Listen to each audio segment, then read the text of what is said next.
Agradeço o convite, Thales, para a gente conversar hoje sobre o estádio do espelho, né? Um tema tão importante na teoria do Lacan. Convite seu, convite do inconsciente real. Parabéns pelo trabalho de vocês, né? Então, a gente vai tratar hoje da teoria do espelho, né? Do estádio do espelho. Uma teoria que no ensino do Lacan, ela é bastante precoce. A primeira versão da teoria do espelho no ensino do Lacan é de 1936. Ela foi apresentada no Congresso de Marienbad. E a versão que saiu publicada nos escritos em 66 é uma segunda versão que é de 1949, que foi apresentada no Congresso de Zurique. Então, ela aparece muito cedo no ensino do Lacan, mas pretendo mostrar isso para vocês hoje, embora ela seja muito precoce, ela não vai perder a sua importância ao longo de todo o ensino do Lacan. Uma evidência importante que a gente tem disso é a quantidade de vezes em que o próprio Lacan vai retomar a teoria do espelho ao longo dos seminários dele, né? Eu fiz um levantamento, Lacan retoma em praticamente todos os seminários, até o seminário 11, e depois também esporadicamente, até o seminário 22, ele vai retomar essa teoria. Eu acho que isso traz para a gente a importância da teoria do espelho ao longo do ensino do Lacan, e não só como uma teoria inicial do Lacan. Uma outra coisa que eu queria trazer para vocês hoje, vamos ver se a gente vai ter tempo para conversar um pouco sobre a clínica também, que embora a teoria do espelho seja uma teoria do início, ela continua sendo, até hoje, um recurso valiosíssimo para pensar os problemas que a gente tem na clínica psicanalítica. Então, ela não perde a sua importância por ser uma teoria mais inicial do Lacan, muito pelo contrário, né? Ela tem um valor que, se a gente tiver tempo para discutir, vou fazer 2 recortes para pensar a importância da teoria do espelho. Um seria para pensar a clínica dos autismos hoje, e o outro, que é um grande problema que a gente tem na clínica hoje, talvez uma das maiores demandas que a gente recebe na clínica hoje, a teoria do espelho é um recurso muito importante para pensar o manejo clínico das depressões. Então, vamos ver se a gente consegue passar pela teoria e chegar um pouco nas considerações clínicas que eu também gostaria de fazer no final. Tá bom? Lembrando vocês que, então, o estádio do espelho é a primeira teoria que aparece sobre a constituição do sujeito no ensino do Lacan. Vão aparecer outras, né? Ao todo, são 4 teorias sobre a constituição do sujeito no ensino do Lacan. Na minha leitura, a gente poderia dizer, num certo sentido, que as 4 são a mesma teoria, no sentido de que, em todas elas, né, Lacan parte da ideia, que é uma ideia freudiana, de que o sujeito não é inato, de que o sujeito se constitui. Em todas elas, o que o Lacan procura mostrar para a gente é que essa constituição ela é lógica, ela não é fruto do desenvolvimento, e também em todas elas o que o Lacan vai mostrar é que essa constituição do sujeito, que é lógica, ela depende de um campo, que é o campo da linguagem. Então, o sujeito se constitui a partir da linguagem. Em todas as teorias que a gente vai encontrar na obra do Lacan, no ensino do Lacan, a gente tem essas características. Portanto, isso me permite dizer que, num certo sentido, elas são a mesma teoria. Mas por que são 4, então? Porque em cada uma delas o Lacan vai dar destaque a um dos registros da constituição do sujeito. Então, a teoria do espelho, o estádio do espelho, é uma teoria sobre a constituição do sujeito em que o Lacan dá destaque ao imaginário, ao registro imaginário dessa constituição. Depois, mais adiante, no seminário 5, a gente vai encontrar uma teoria sobre a constituição do sujeito que dá destaque para o registro simbólico, que é a teoria do complexo de Édipo, que ele retoma do Freud. Mais adiante, ainda no seminário 11, a gente vai encontrar uma teoria sobre a constituição do sujeito que dá destaque para o real, que é a teoria da alienação. E, finalmente, no final da obra do Lacan, a partir do seminário 21, a gente vai ter uma teoria sobre a constituição do sujeito que reúne real, simbólico e imaginário, que é a teoria dos nós. Então, são 4 teorias. É como se em cada uma delas a gente estivesse vendo de um ângulo diferente a constituição do sujeito. Então, a gente vai ver o destaque que o Lacan vai dar para o imaginário para pensar o sujeito nessa primeira teoria. Isso não quer dizer que o simbólico e o real não estejam presentes nessa teoria. Isso é uma coisa que eu pretendo mostrar também para vocês, né? Na concepção do Lacan, toda a realidade é feita de real, simbólico e imaginário, né? O real, simbólico e imaginário são o que constitui a realidade humana, se a gente considera essa realidade humana a partir da descoberta freudiana do inconsciente.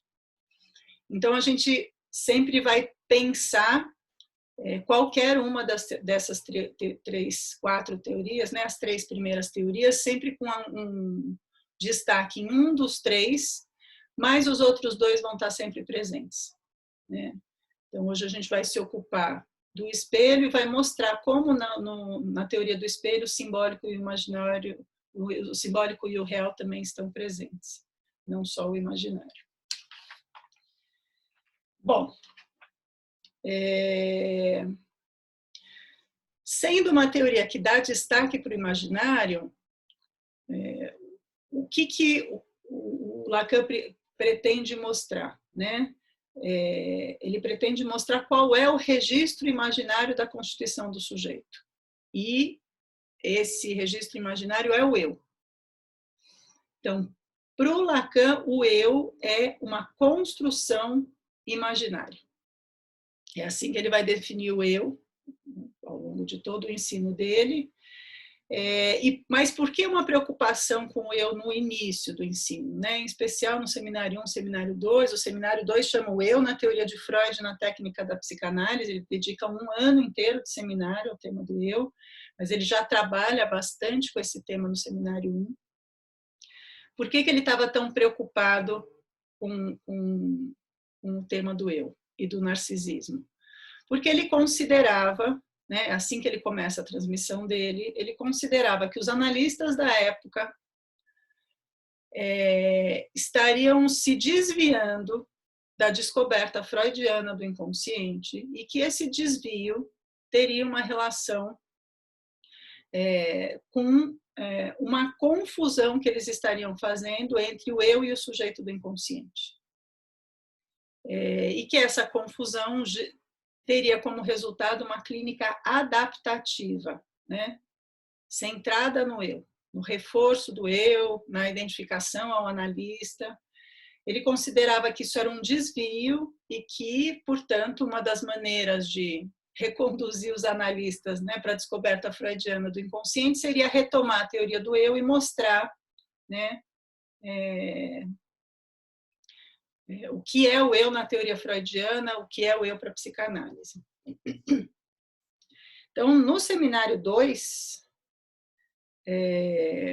na lição de 25 de maio de 55, ele vai afirmar o seguinte, nessa linha da crítica, ele se pergunta, ele afirma, estamos partindo da ideia com que tal um bordão, há muito tempo, os venho atazanando, de que não há meio de apreender o que quer que seja da dialética analítica, se não assentarmos que o eu é uma construção imaginária. O fato de ele ser imaginário, isso não retira nada a esse pobre eu. Diria até que é o que ele tem de bom. Aliás, isso é uma coisa para a gente não se esquecer, né? Como Lacan começa falando do eu nesse tom de crítica, mas que é uma crítica ao manejo da clínica, às vezes a gente esquece a importância do eu, né? O eu tem uma função estruturante, como diz o Lacan, né? Essa função estruturante, ela se apoia no imaginário, isso é o que o eu tem de bom, ela é necessária. O que o Lacan quer dizer quando ele diz que o eu é uma construção imaginária? Em primeiro lugar, que ele é fruto de uma ilusão. Né? Qual é a ilusão? A ilusão de que nós somos uma unidade, de que nós somos uma totalidade. É uma ilusão que, inclusive, para nós se confunde com a ilusão da unidade do nosso próprio corpo.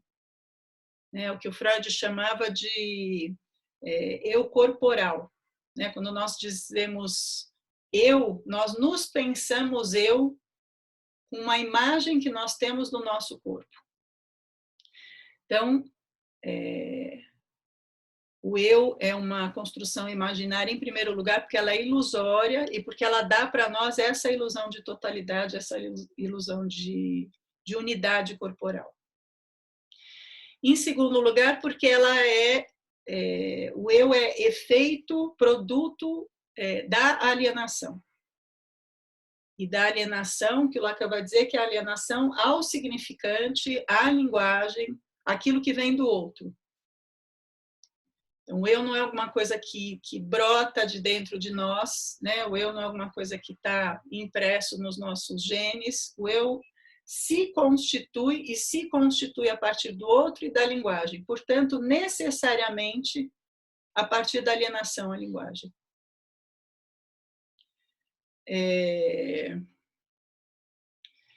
No texto do Estádio do Espelho, para quem está aí com os escritos, isso está na página 97,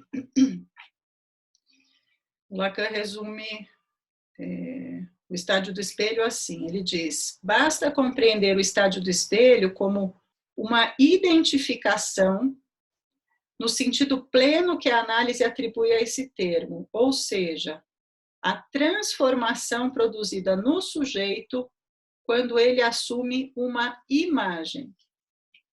Ou seja, né,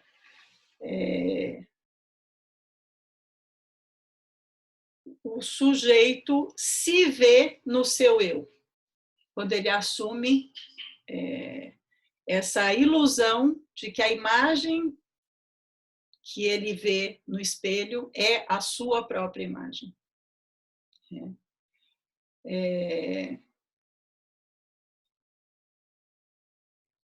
A gente passa a ter a ilusão a partir do estádio do espelho de que nós somos o nosso eu. É isso que o estádio do espelho produz em nós. A ilusão de que nós somos o eu, de que o eu diz daquilo que nós somos. Bom, então, qual vai ser o nosso trabalho aqui? Né? Em primeiro lugar, mostrar que, embora o destaque do Lacan seja na função imaginária do eu e no registro imaginário, quando ele pensa no estádio do espelho, a gente vai localizar o real e o simbólico também no estádio do espelho e no esquema ótico.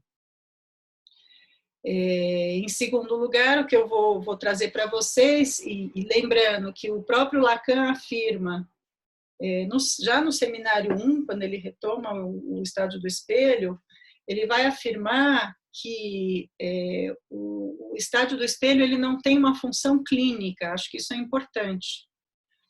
Ele diz, na lição de 24 de fevereiro, no seminário 1, 24 de fevereiro de 54, ele diz que, no final da parte 1, certo, esse esquema não pretende tocar em nada que esteja substancialmente relacionado com o que manejamos na análise, as relações ditas reais ou objetivas ou as relações imaginárias. mas nos permite ilustrar de uma forma particularmente simples o que resulta da intricação estreita do mundo imaginário e do mundo real na economia psíquica. Acho que isso é importante para a gente se lembrar que as teorias da constituição do sujeito no Lacan, todas elas não têm uma função diretamente clínica.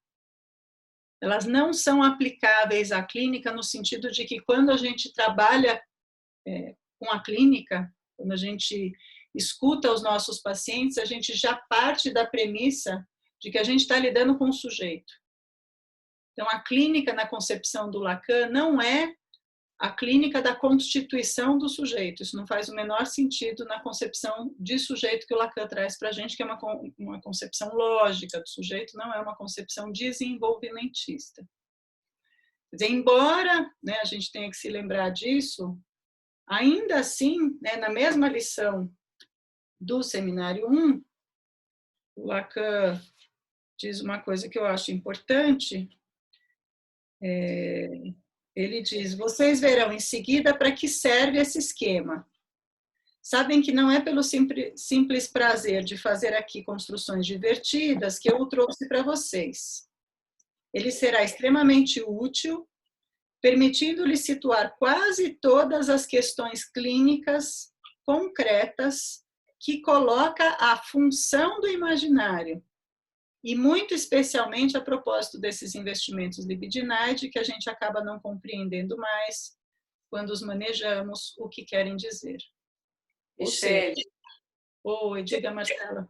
Bom dia. Você poderia dizer a página ao invés da aula? Sabe por que eu não digo a página? Porque cada um tem uma edição, mas eu posso dizer a minha página, 148. E eu gosto de dizer a aula, porque daí vocês podem achar na edição de vocês e inclusive no Staffordshire, né, no francês, no original, que às vezes é bem mais interessante. Mas eu digo sim, Marcela, então eu vou começar a citar a página também. Obrigada. Então, a ideia é essa, quer dizer, ao mesmo tempo, a gente tem que considerar que não tem uma aplicação direta da teoria do estádio do espelho à clínica, como não tem uma aplicação direta de nenhuma das teorias sobre a constituição do sujeito no Lacan à clínica. As teorias do Lacan sobre a constituição do sujeito, mesmo a teoria do Édipo, né, que é uma teoria do Freud, que o Lacan retoma do Freud, são hipóteses de como o sujeito se constitui. São construções teóricas. Mas como construções teóricas, elas nos auxiliam a pensar o nosso manejo clínico, certo? Elas têm uma função para a clínica, mas não é uma função de aplicação direta de uma coisa a outra.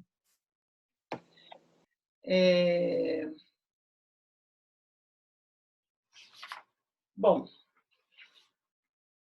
qual que é o ponto de partida do Lacan para transmitir a teoria do espelho, né? De onde ele parte? Ele parte de uma situação muito simples, né? Que é a reação de júbilo da criança pequena, e pequena é bem pequena, da criança por volta dos 6 meses, 6, 7, 8 meses, até mais ou menos 1 ano e meio, essa reação de júbilo pode ser observada, que é a reação de júbilo que a criança tem ao reconhecer a sua própria imagem no espelho. Ele parte dessa situação muito simples, né? No texto do Estádio do Espelho, ele chama essa reação de assunção jubilatória de sua imagem especular. Está na página 97 dos escritos. Uma reação muito intensa da criança quando ela descobre, né, que é uma interpretação que se faz dessa reação, é como se ela naquele momento tivesse descoberto que aquela imagem que está ali no espelho é a própria imagem. E o Lacan vai partir dessa reação da criança para dizer que ela é a evidência mais precoce que a gente pode ter de que ali tem um eu. Ele vai dizer que essa assunção jubilatória da imagem corresponde à formação do eu. Quando isso se dá com a criança, a gente poderia dizer, ali tem o eu. Quer dizer, o eu está nesse reconhecimento de si na imagem. Vocês veem que coisa curiosa, né? O eu não está aqui, o eu está na imagem que eu vejo no espelho e que eu reconheço como sendo a minha imagem. Então, daí a gente entende essa função da alienação, né? Eu penso, eu estou ali, né? Todos nós nos vendo aí nesses pequenos quadradinhos do Zoom, né? Nós nos vemos, não, nós não estamos nos vendo, nós estamos vendo uma imagem de nós mesmos, mas que a gente confunde tanto que a gente diz, eu estou ali, né? Então, essa para o Lacan, a evidência bastante precoce que a gente tem, né, do surgimento desse eu. Nos escritos, na página 100, né, ainda no texto do Estádio do Espelho, Lacan vai resumir isso da seguinte maneira. Ele diz, o Estádio do Espelho é um drama cujo impulso interno precipita-se da insuficiência para a antecipação e que fabrica para o sujeito, apanhado no engodo da identificação espacial, as fantasias que se sucedem desde uma imagem despedaçada do corpo até uma forma de sua totalidade que chamaremos de ortopédica, e para a armadura, enfim, assumida de uma identidade alienante que marcará com sua estrutura rígida todo o seu desenvolvimento mental. Aqui a gente tem um bom resumo, né, do Estado do Espelho, como todo resumo ele condensa uma série de informações, a gente vai trabalhar elas no passo a passo. No seminário 1, ele também resume o Estádio do Espelho, está na minha edição, na página 96, na lição de 24 de fevereiro de 54, acho que é a mesma lição que eu já citei, um pouquinho adiante. Ele diz, também resumindo o que ele vai chamar de Estádio do Espelho, vocês sabem que o processo da sua maturação fisiológica permite ao sujeito, num dado momento de sua história, integrar efetivamente suas funções motoras e aceder a um domínio real de seu corpo. Só que é antes desse momento, embora de maneira correlativa, que o sujeito toma consciência do seu corpo como totalidade. É sobre isso que insisto na minha teoria do Estádio do Espelho. A só vista da forma total do corpo humano dá ao sujeito um domínio imaginário do seu corpo, prematuro em relação ao domínio real. Essa formação é destacada do processo mesmo da maturação e não se confunde com ele. O sujeito antecipa-se ao acabamento do domínio psicológico e essa antecipação dará seu estilo a todo exercício posterior do domínio motor efetivo. Então, vocês veem que ele está relacionando o estádio do espelho com a maturação fisiológica, né? Mas ele está propondo que o espelho antecipa o domínio motor. Ou seja, ele acontece num determinado momento, porque ele também depende da maturação fisiológica, ou seja, o Lacan não está excluindo o desenvolvimento, né? Mas ele tem uma função psíquica antecipatória. Uma noção de tempo aí que a gente vai incluir para pensar o espelho, ela exige pensar essa antecipação. É uma antecipação que, ao mesmo tempo, permite o domínio motor, que também depende do desenvolvimento. Então, são essas duas coisas acontecendo ao mesmo tempo. Bom, então vamos ver como é que o Lacan faz para transmitir a teoria do espelho, né, que está no texto dos escritos, o estádio do espelho como formador da função do eu, essa versão de 49, vamos ver como é que o Lacan faz para transmitir a teoria do espelho para nós, né? ele vai fazer uma coisa que ele faz muito ao longo do ensino dele, que é buscar em outras ciências recursos teóricos que auxiliem na transmissão daquilo que ele, como psicanalista, quer transmitir, né? Então, quando ele vai trabalhar com o registro do imaginário, ele vai buscar justamente na ótica, né, que é a parte da física que se ocupa das imagens, recursos que auxiliem a transmissão daquilo que interessa para nós psicanalistas. Depois, quando ele vai trabalhar com o registro do simbólico, ele vai buscar no estruturalismo francês, especialmente na linguística e na antropologia, recursos para poder abordar o simbólico, né, como psicanalista. Então, não é como linguista, nem como antropólogo que ele vai se ocupar dessas outras ciências, é para tentar transmitir para nós o que nos interessa como psicanalistas. Assim como Freud, quando vai para Totem e Tabu, quando traz o mito de Totem e Tabu, não é como antropólogo que ele traz esse mito, né?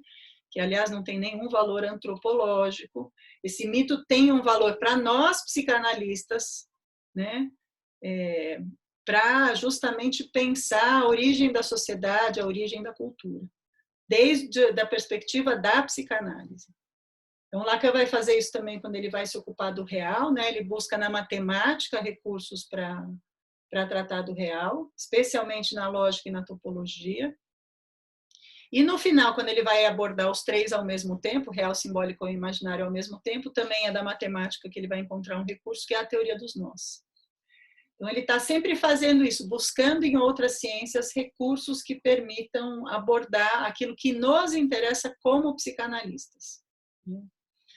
Então, ele vai encontrar na ótica e num autor chamado Boassi. Agora eu vou precisar fazer um compartilhamento de tela. Marina está por aí para me autorizar nesse compartilhamento de tela? Ele vai buscar na ótica e num autor chamado Boassi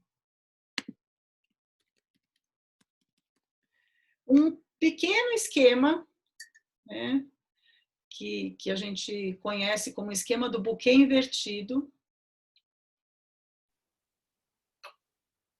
que vai permitir ao Lacan mostrar como é possível obter, a partir de um espelho côncavo, uma ilusão de unidade ali onde a gente não tem uma unidade, né? É isso que esse esquema do Boassi mostra para a gente. Uma pequena ilusão de ótica que justamente permite a gente articular a ideia do eu como uma ilusão, e o eu como uma ilusão de unidade. Então, como é que funciona o esqueminha do Boassi? A gente tem um espelho côncavo, né? Ele toma um espelho côncavo, a gente teria que lembrar das nossas aulas de física, né? Como é que a imagem de um espelho côncavo é produzida, né?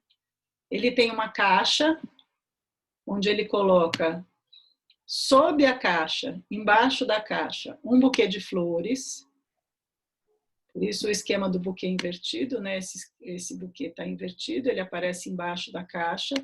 E em cima da caixa, ele coloca um vaso. Quem vê esse esquema, vê desde esse ponto de vista. E, por efeito desse espelho aqui, não sei se vocês se lembram das aulas de física do ensino médio, né? O que um espelho côncavo produz? Ele produz uma imagem que é, ao mesmo tempo, invertida, ela se inverte, e projetada para frente do espelho. É o que a física chama de imagem real, porque ela se comporta como um objeto real, embora ela não seja um objeto real. Então, o que esse olho vai ver? Esse olho vai ver a projeção desse buquê de flores dentro do vaso. Essa é a ideia do esquema do Boassi, que por efeito da presença do espelho côncavo, se produz aqui em cima a ilusão de uma unidade, onde não existe unidade. A gente tem um pouco que recorrer aos nossos estudos de física, né, do ensino médio, para lembrar como é que isso se produz, mas eu tenho aqui um truque, eu tenho um pequeno esquema óptico que é capaz de mostrar isso para a gente com a maior simplicidade, é de um colega querido meu de consultório. Não sei nem se ele sabe que eu resgatei o esquema óptico do consultório quando começou a quarentena. Está aqui comigo. Vou mostrar para vocês terem essa dimensão. Vocês estão vendo? Olha que coisa mais bonitinha esse esquema óptico. Eu vou abrir aqui a exibição. Vocês estão vendo o esquema óptico? Engraçado que não passa. Quem é essa pessoa? Marcela, fecha o seu microfone para ver se aparece a minha imagem na tela maior, por favor. Que bacana. Não estou conseguindo ver isso na tela maior. Vocês enxergam na tela maior? Sim. Então tá bom. Eu estou vendo na tela pequenininha. Olha que coisa interessante. A gente tem aqui o espelho côncavo, a gente tem um vaso, né, na parte de cima, e a gente tem esse buquê de flores na parte de baixo, e uma caixa que vai esconder de nós o buquê de flores da parte de baixo. Quando a gente faz, né, esse movimento aqui, ó, o que a gente tem, vocês estão conseguindo ver daí? O que a gente tem é a ilusão de que esse vaso de flores está dentro, esse buquê de flores está dentro do vaso. Certo? A ideia é essa, né? A ideia é que se produz, por efeito do espelho, uma ilusão de unidade ali onde a gente não tem uma unidade. Vocês percebem a importância, né, a utilidade desse esquema para mostrar para o Lacan, né, para que o Lacan consiga transmitir para nós o que é o eu, né? Justamente o que ele vai dizer é que o eu é essa ilusão de unidade. Aqui a gente tem o... Você não usou o espelho plano, né, Michele? Não, eu estou mostrando o esquema do Boassi. Tá. Vamos uma coisa de cada vez, passo a passo. Esse é o esquema do Boassi. Esse é um esquema que o Lacan extrai da física. Michele, Eliane, escuta, uma coisa que eu não entendo. Por que não ajuda na clínica a compreender, mas não é aplicável à clínica? Porque eu acho importantíssimo, enquanto analisando, né, você entender uma teoria dessa, né? Porque isso esclarece um monte de coisas. Então, não sei se eu entendo bem quando você fala que não é diretamente aplicável na clínica. Tem a ver com esse diretamente. Não tem a ver com o fato de que não tem uma importância. É isso que você acabou de dizer. Isso nos ajuda a entender uma série de coisas e uma série de coisas que vão ser fundamentais para o exercício da clínica, né? Para o manejo da clínica. Quando eu digo que isso não é aplicável diretamente, é que a gente não vai colocar um espelho na nossa sala para fazer um estádio do espelho. Ah, entendi. Literal. Isso, no sentido da aplicação direta da teoria clínica. Né? Entendi. É bem literal, eu estava achando que era outra coisa. Espelho. A clínica não é a clínica do complexo de Édipo, a clínica não é a clínica da separação. O que a gente faz na clínica tem todas essas teorias como fundamentos, né, absolutamente importantes. Eu acho que é isso que você está observando. Né? Só essa ideia do eu como fruto da alienação ao outro, a linguagem, já nos ajuda a pensar uma série de coisas, mas não com aplicação direta à clínica. É só essa a observação, que eu acho uma observação importante. Tá, entendi. Obrigada. Mas a gente vai discutir no finalzinho algumas questões da clínica e aí a gente pode retomar isso com calma. O que a gente tem aqui, portanto? Olhem que interessante. No esquema do Boassi, né?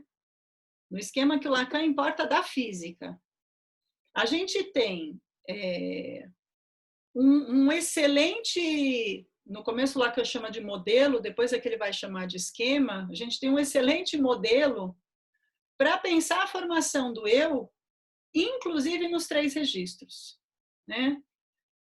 Para pensar que a formação do eu, ela pode ser pensada, então, no registro imaginário,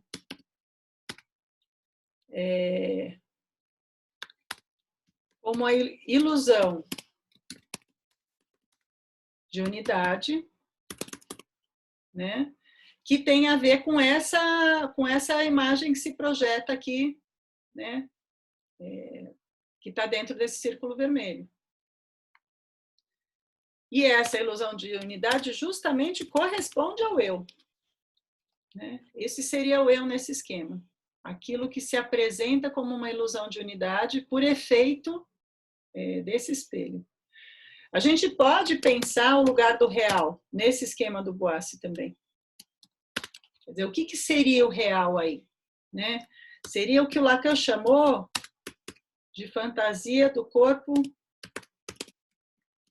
despedaçado, né?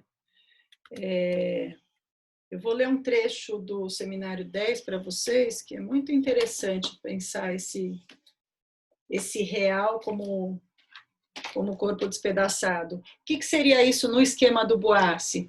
Seria justamente esse objeto que a gente pode chamar, com todo cuidado, vocês vão ver por quê, de objeto real, que seria o vaso de cima e as flores de baixo, porque as flores de cima são fruto, né, são um efeito do imaginário, mas o objeto real seria justamente esses objetos que se apresentam de forma despedaçada para nós, né? As flores embaixo e o vaso em cima. Então, o real seria o corpo despedaçado, que seria, então, talvez, né, um equivalente do vaso e das flores. Vou chamar de reais, com todo cuidado com esse termo, vou até pôr ele entre aspas, né? Ou seja, esses objetos reais, a partir do tratamento imaginário, adquirem o sentido do eu. Eu vou ler um trecho aqui do Seminário 10, que eu acho maravilhoso para pensar isso. Está na lição de 23 de janeiro de 63, na página 132 da minha edição que eu estou usando hoje. Lacan diz uma coisa em relação a esse lugar do corpo despedaçado, antes que a imagem traduza esse despedaçamento corporal como unidade do corpo. Lacan diz assim: antes do estádio do espelho, aquilo que será I de A, que é justamente o que ele chama de eu ideal, essa primeira ilusão do eu, da imagem como eu, encontra-se na desordem dos pequenos A que ainda não se cogita ter ou não ter. Esse é o verdadeiro sentido, o sentido mais profundo a ser dado ao termo autoerotismo. Ou seja, ele vai comparar o corpo despedaçado ao autoerotismo freudiano, que é justamente aquilo que a gente tem antes do narcisismo, né? Freud vai dizer que no autoerotismo, que seria o primeiro momento de vida, né, a gente tem as pulsões de forma dispersa, e o que o narcisismo faz, que o Freud vai dizer que isso é fruto de uma ação psíquica, o que o narcisismo faz é justamente dar essa unidade, né, para o corpo que num primeiro momento aparece como não unitária, né, que seria o autoerotismo. Por que eu estou tomando tanto cuidado com essa expressão e com tomar isso como um real? Porque é um real que a gente tem que entender como mítico, assim como o Lacan está trabalhando no Seminário 10, né? Se a gente entende que o corpo do bebê primeiro é um corpo despedaçado e depois, com o eu, ele se reúne para fazer a ilusão de unidade, é como se a gente estivesse pensando que o real está antes do imaginário. Cuidado com essa ideia, né? Esse antes, ele é mítico, né? Ele existe, até porque o sujeito não é inato e o eu não é inato. Então, de fato, a percepção, se é que a gente pode falar em percepção, que um bebê teria do seu corpo antes dessa unidade narcísica, antes da unidade do eu, é uma percepção em pedaços, né? Um bebê pequenininho fica muito tempo, né, olhando a sua mãozinha, o seu pezinho, né? Ele leva tudo para a boca, mas ele ainda não tem essa ideia da unidade que vai aparecer com a formação do eu. Então, a gente está pensando a constituição do sujeito num sentido lógico, e pensando a constituição do sujeito num sentido lógico, a gente tem que pensar que aquilo que vem antes do eu, aquilo que vem antes do sujeito, só vai poder ser pensado como um tempo mítico, um tempo daquilo que teria sido, que é um tempo essencial, porque o sujeito não é inato, mas que não é um tempo que a gente acessa na clínica, a não ser com as fantasias que se tem daquele tempo. Inclusive, o Lacan menciona no seminário 10 essas fantasias do despedaçamento corporal que a gente observa em algumas psicoses, né? E um dos temas que vou resgatar hoje lá no final, quando a gente falar da clínica, é o autismo, né? A relação que alguns autistas têm com o próprio corpo, alguns descrevem ter com o próprio corpo, ajuda a gente a pensar nesse despedaçamento corporal daquilo que é antes da organização do eu. Vamos voltar para esse tema com calma, porque é isso, esse antes não é um antes evolutivo, não é um antes cronológico. Tem uma citação do Lacan do Seminário 4 que eu gosto muito para pensar isso. Eu até recuperei aqui para ler para vocês, porque eu acho ela maravilhosa. Ele faz uma metáfora justamente para pensar nos registros real, simbólico e imaginário, para pensar nesse real que estaria antes da linguagem, né? Ele faz uma metáfora que é a metáfora da usina hidrelétrica. Vocês devem conhecer essa metáfora linda do Lacan, para falar desse antes. O que teria sido, o que nós teríamos sido antes da linguagem, uma vez que nós só somos a partir da linguagem. Vocês percebem o paradoxo? Só existe sujeito a partir da linguagem. Aliás, tem um livro da Toro, que está saindo agora, está no pré-lançamento, super recomendo para vocês, do meu colega lá de Buenos Aires, Alfredo Edelstein, que se chama Origem do Sujeito. Então, ele vai trabalhar essa ideia, né? Que o antes, a origem do sujeito poderia ser comparada com o Big Bang da física, como a origem do universo, né? Para a física interessa aquilo que vem depois que ela está lidando com o universo, né? Mas isso não impede de ter uma teoria sobre como é que surgiu. Nós também temos essa teoria de como é que o sujeito surge. São todas as teorias sobre a constituição do sujeito. Mas é um antes que se apresenta para nós como origem mítica. Isso vai ter uma função psíquica, inclusive, a gente teria que pensar essa função psíquica do antes.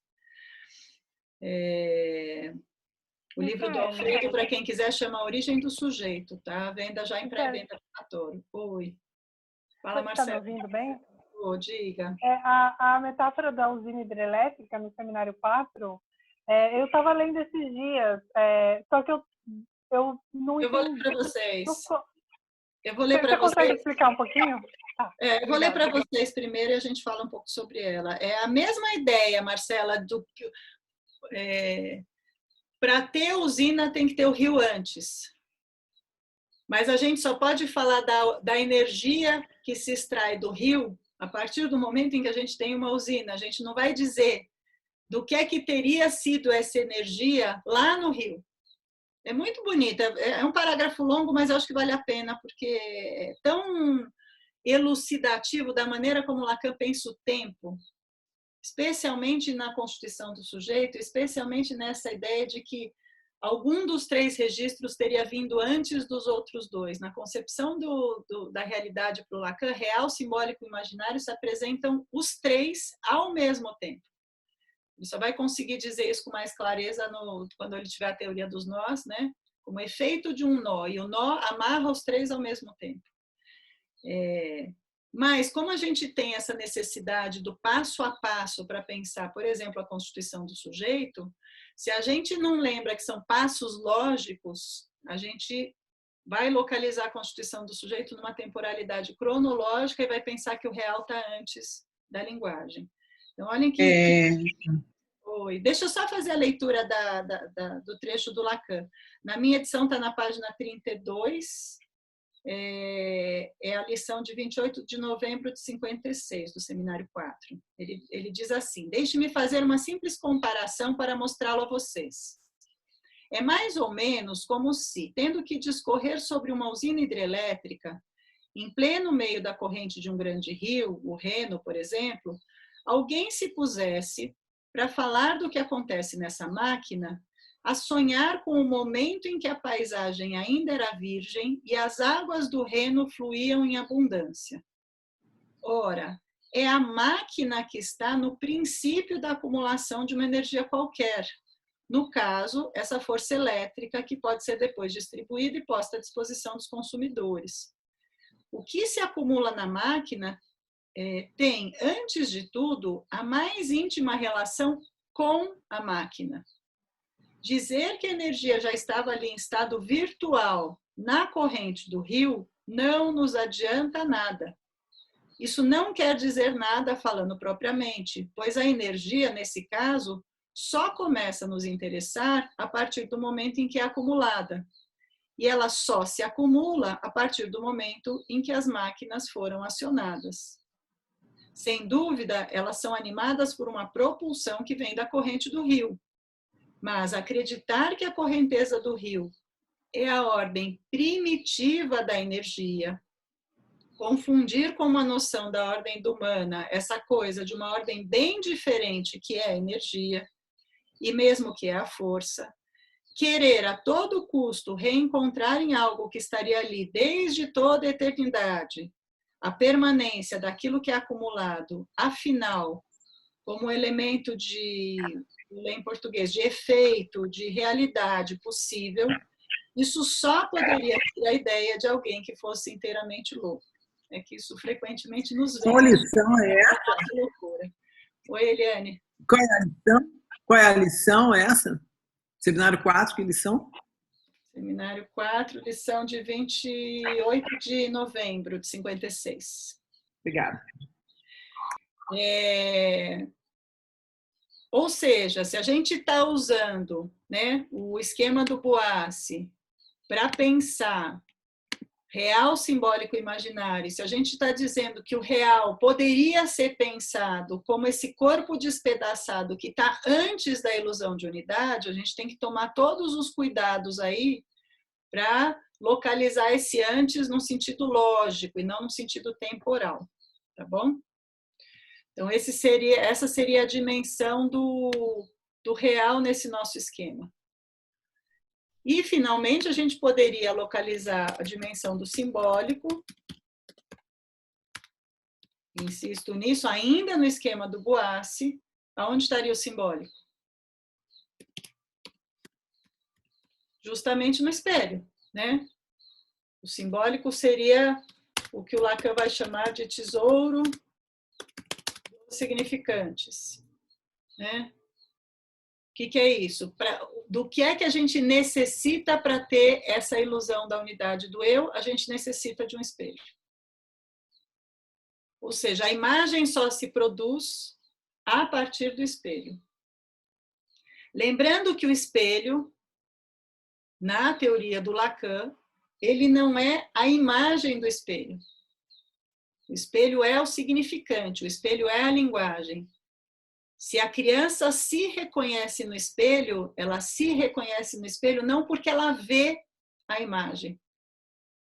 Porque ela pode ver a imagem e não se reconhecer. Aliás, os animais veem a imagem, né, no espelho. Qual é a diferença nossa para os animais? É que os animais, quando veem uma imagem no espelho, do que eles pensam se tratar ali naquela imagem? De um outro animal. certo? Não é uma questão de ver a imagem no espelho. A unidade do eu depende do espelho como campo da linguagem, como tesouro dos significantes. Isso é uma coisa que o Lacan, quando vai retomar esse tema, e ele vai dedicar um seminário inteirinho para retomar esse tema, que é o seminário 9, quando ele vai retomar esse tema, ele vai insistir na ideia de que a identificação é com o significante, não é com a imagem. E essa ideia vai ser muito valiosa, justamente para a gente conseguir localizar o lugar do real nessa identificação.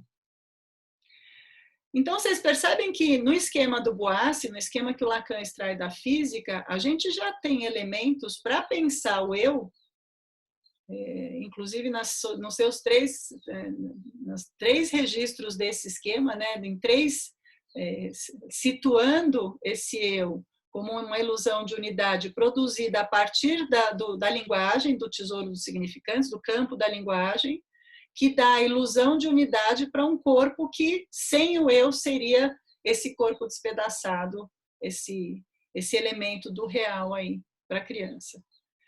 Bom, se a gente tem no esquema do Boassi todas as condições, né, para entender que o eu é fruto da alienação ao significante, né, isso já é suficiente para nós. Por que será que o Lacan inventa de acrescentar o segundo espelho, né? Como a Marcela estava lembrando, cadê o segundo espelho? Porque o esquema do Lacan não é o esquema do Boassi, né? O esquema do Lacan justamente tem mais um espelho. E aí a gente teria que se perguntar por que é que o Lacan tem que acrescentar mais um espelho no esquema dele, né? Esse esquema do Boassi, então, já dá para a gente uma ideia de que o eu é uma instância imaginária, ilusória, é a ilusão de unidade corporal construída sobre o real do despedaçamento corporal, né? Pensado miticamente como os pedaços do corpo antes da unidade, e que depende da sustentação simbólica da linguagem e do campo do outro, e, portanto, da função da alienação. Tudo isso já está no primeiro esquema, percebem? Por que a necessidade de mais um espelho? Se o Lacan coloca alguma coisa ali, ele tem sempre um bom motivo para fazer, né? Às vezes ele nem sabe que ele tem um bom motivo para fazer, mas depois ele vai se revelar um excelente motivo. A explicação que a gente pode dar para isso é porque se o eu fosse reduzido ao esquema de um espelho só, nós seríamos o nosso eu. Tudo que nós somos caberia dentro do eu.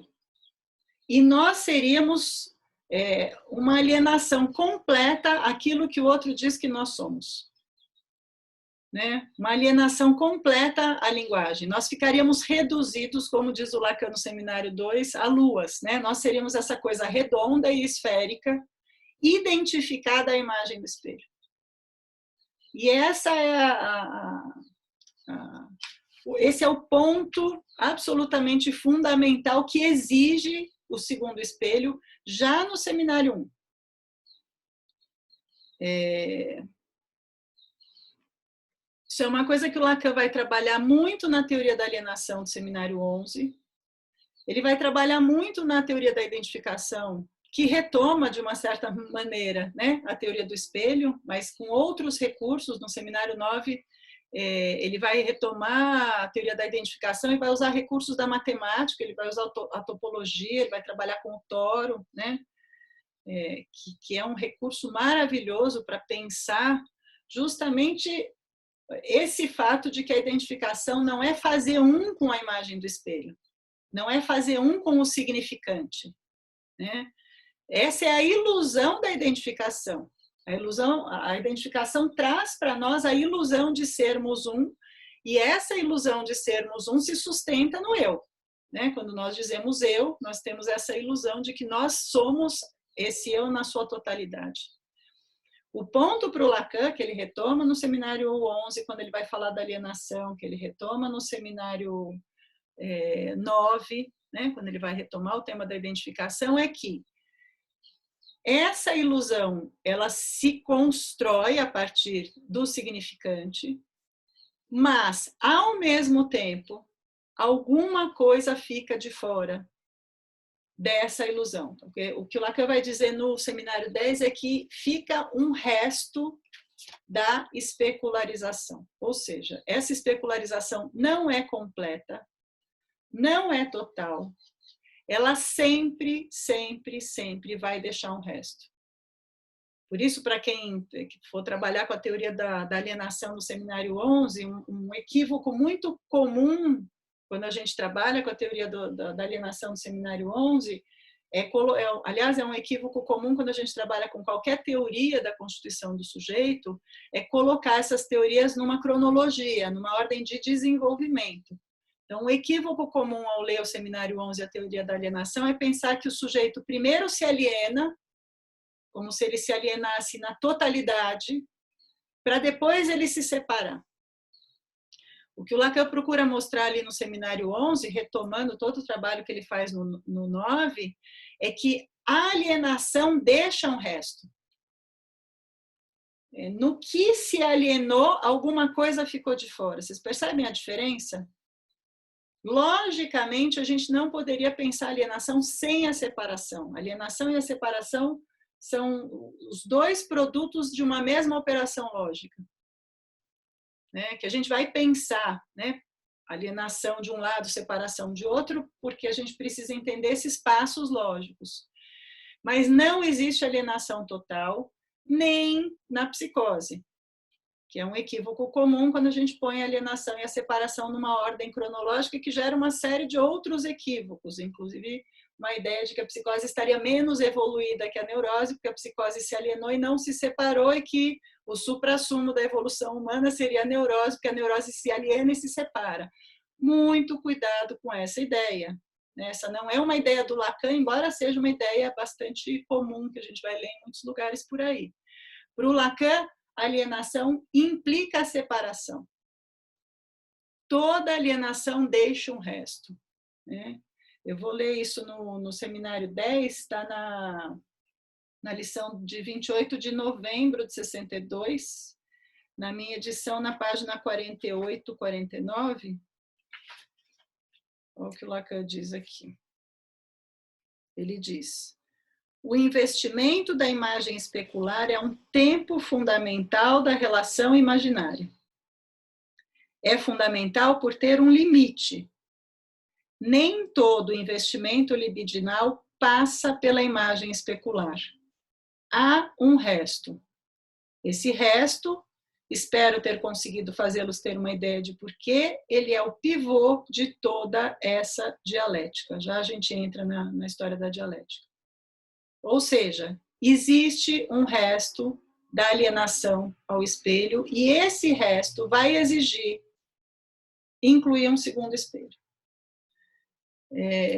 Tem uma coisa que me impressiona muito no Lacan, né? Ele vai retomar, então, a teoria do espelho no seminário 10, justamente para localizar o lugar desse resto, porque no seminário 10 ele já tem um conceito que permite localizar o lugar desse resto, que, aliás, é um conceito que ele começa a trabalhar com ele no seminário 9, e no seminário 10 ele já tem esse conceito, que é o objeto A.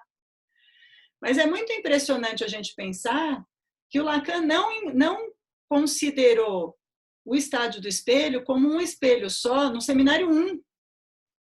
Ou seja, ainda que ele retome, teoricamente, o estádio do espelho no seminário 10 para localizar e para trabalhar mais profundamente, mais atentamente o lugar desse resto da alienação, ainda que ele faça isso também no seminário 9, no seminário 1, essa ideia do resto já está presente pela necessidade do segundo espelho. Vocês percebem? Como a gente não pode supor que isso só vai aparecer no 10 se o esquema óptico já é um esquema que inclui o segundo espelho no seminário 1. Né? No seminário 10, ele tem uma linda imagem para tratar disso,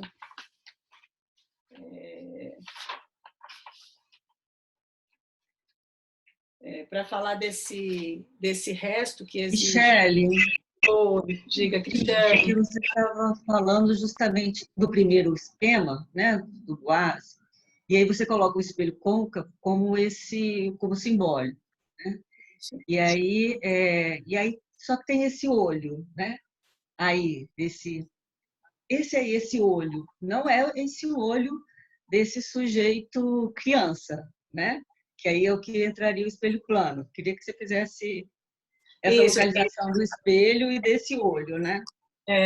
Eu estava esperando, Cristiane, você dizer, como eu dou muita aula sobre isso, eu já fico um pouco antecipando as perguntas. Eu estava esperando você dizer que esse olho é o grande outro. Sim. Então, esse é um equívoco muito comum na leitura do estádio do espelho, que é uma coisa que é um vício que a gente tem. A gente tem o vício de dizer que para o sujeito se constituir, ele precisa do olhar do outro. Eu acho que é um vício porque a gente bate o olho no esquema, vê o olhinho ali desenhado e pensa, o olhar do outro, olha que importante. A gente tem que se lembrar que o olhar é um dado da pulsão. E o que o eu precisa para se constituir, na concepção do Lacan, não é do olhar do outro, ele precisa do significante. Ele precisa da linguagem. Então, o olhinho, Lacan vai dizer que é o sujeito. É o sujeito que se vê na imagem como eu. Então, o sujeito se vê e pensa, eu sou essa imagem, essa é a ilusão. Só que a imagem de mim, ela está projetada no espelho. E eu estou aqui vendo essa imagem e acreditando que eu sou ela. Então, tem já uma distância que a gente poderia localizar no olho entre o sujeito e o eu, né? Mas eu acho que o Lacan vai explorar isso muito melhor no esquema dele, e aí ele não precisa nem fazer muitas considerações sobre esse olho. Então, foi importante você me fazer essa pergunta, porque eu me lembrei do quantas vezes eu já ouvi vocês dizerem que a constituição do sujeito depende do olhar do outro, que em geral a gente vai para a ideia do olhar materno. Não é o olhar o suporte da constituição. O suporte da constituição subjetiva é o campo da linguagem, portanto, o significante. Não que o olhar não possa ser um dos elementos, a gente vai pensar isso do ponto de vista pulsional. Mas pensando no estádio do espelho, com os recursos que o Lacan está trazendo aqui para a gente, o espelho é o outro. E o outro, por isso que eu insisti, o outro como tesouro dos significantes. É aquela ideia de um outro que diz daquilo que a criança é, né?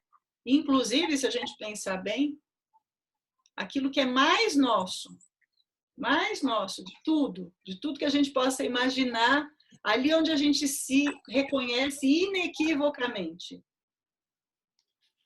Sempre que eu pergunto isso em grupo de estudos, alguém fala, na nossa imagem. Eu digo, mas não tem hora que a gente olha a nossa imagem e se estranha, né? Dependendo Sim. do ângulo, dependendo da foto, a gente fala, nossa, mas eu sou assim. Nem a nossa imagem não é suficiente para a gente se reconhecer.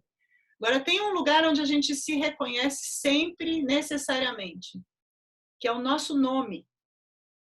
A gente vê o nosso nome escrito em qualquer lugar, a gente pensa, esse sou eu, né? E o nosso nome veio de onde? Do outro. Quer dizer, aquilo que dá sustentação mais ilusória para essa unidade que nós somos, ela vem do outro. Então, o espelho no esquema de Boas é o grande outro. E o olhinho no esquema do Boas poderia ser pensado do lado do sujeito.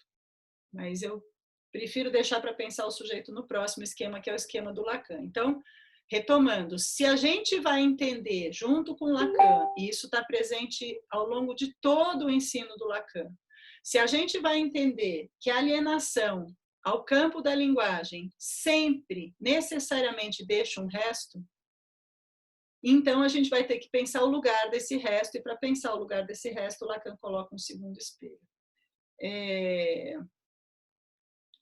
Na página 41 da mesma lição, onde eu acabei de ler uma outra citação, o Lacan traz uma imagem para falar desse resto que é muito bonita, que é aquela imagem que a gente conhece como sendo a da virada de cabeça da criança.